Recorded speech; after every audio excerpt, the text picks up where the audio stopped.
നമസ്കാരം. മീഡിയ കമ്പാനിയുടെ വളരെ പ്രാധാന്യമറിയിക്കുന്ന ഡെയിലി അപ്ഡേറ്റിലേക്ക് സ്വാഗതം. മൂന്നാം തവണയും മോദി സർക്കാർ അധികാരത്തിൽ കയറി. അതോടൊപ്പം തന്നെ സാധാരണക്കാർക്ക് ജനങ്ങൾക്ക് ഉപകാരപ്രദമായിട്ടുള്ള കുറച്ച് പദ്ധതികൾ പ്രഖ്യാപിച്ചിട്ടുണ്ട്. PM സൂര്യഘർ എന്ന് പറയുന്ന ക്ഷേമ പദ്ധതി വഴി നമ്മുടെ വീടുകളിലേക്ക് 30,000 രൂപ മുതൽ 78,000 രൂപ വരെ കേന്ദ്ര സർക്കാർ അക്കൗണ്ടിൽ നൽകും. ഈ ധനസഹായം നമ്മളുടെ വീടുകളിലെ വൈദ്യുതി ബില്ല് ഒഴിവാക്കുന്നതിൻ്റെ ഭാഗമായിട്ടാണ്.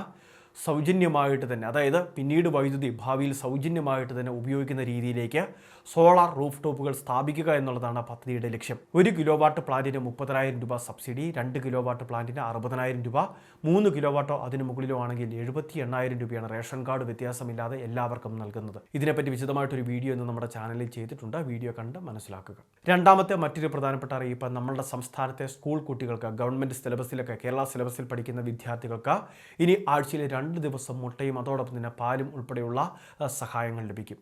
ഇനി ഫുഡ് ഗ്രാൻഡ് ആകും എന്നതിന് അർത്ഥം 232 കോടി രൂപയുടെ ബൃഹത് പദ്ധതിയാണ് ഈ ഒരു അക്കാദമിക് വർഷം നടപ്പിലാകുന്നത്.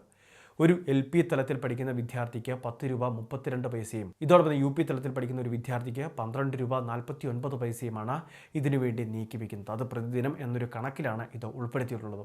അതോടൊപ്പം തന്നെ ആഴ്ചയിൽ എല്ലാ ദിവസങ്ങളിലും നിരവധി പച്ചക്കറികളായിട്ട് അതോടൊപ്പം തന്നെ മറ്റേതെങ്കിലുമൊക്കെ മോര് അല്ലെങ്കിൽ സാമ്പാർ ഇത്തരത്തിലുള്ള വിവിധ കറികൾ ഭക്ഷണത്തിൽ ഉൾപ്പെടുത്തി പോഷക സമൃദ്ധമായിട്ടുള്ള ഗ്രാൻഡായിട്ടുള്ള ഫുഡാണ് ഈ പ്രാവശ്യം അക്കാദമിക് വർഷത്തിൽ നടപ്പിലാക്കുന്നത്. മൂന്നാമത്തെ മറ്റൊരു പ്രധാനപ്പെട്ട അറിയിപ്പ്, PM കിസാൻ സമ്മാൻ നിധിയുടെ 17ാമത്തെ ഗഡു വിതരണത്തിൻ്റെ സമയം ഏകദേശം അവസാനിക്കാറായിരുന്നു.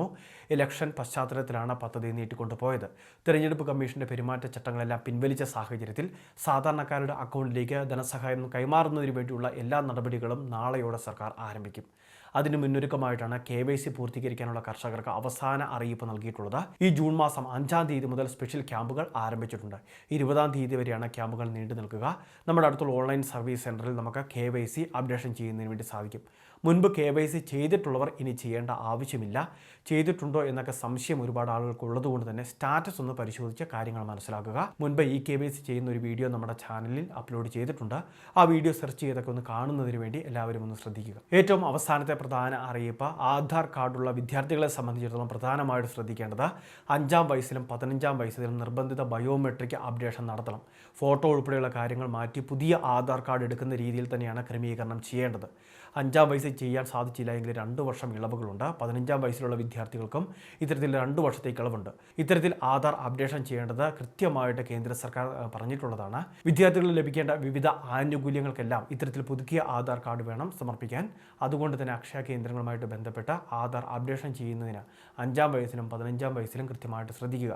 ഈ വയസ്സിൽ ചെയ്യാൻ സാധിച്ചില്ല എങ്കിൽ മുൻപ് പറഞ്ഞ ആ ഇളവുകൾ, അതായത് 7 വയസ്സ് വരെ അതല്ലെങ്കിൽ 17 വയസ്സ് വരെ ഈ ഒരു സമയത്ത് കൃത്യമായിട്ട് ചെയ്യുന്നതിന് വേണ്ടി ശ്രദ്ധിക്കുക. വളരെ പ്രധാനപ്പെട്ട കുറച്ച് ഇൻഫർമേഷനാണ് വീഡിയോ വഴി ഷെയർ ചെയ്തത്. ഇതുപോലുള്ള വിവിധ ക്ഷേമ പദ്ധതി പൊതു അറിയിപ്പുകൾക്ക് ചാനൽ സബ്സ്ക്രൈബ് ചെയ്യുക, ഫോളോ ചെയ്യുക.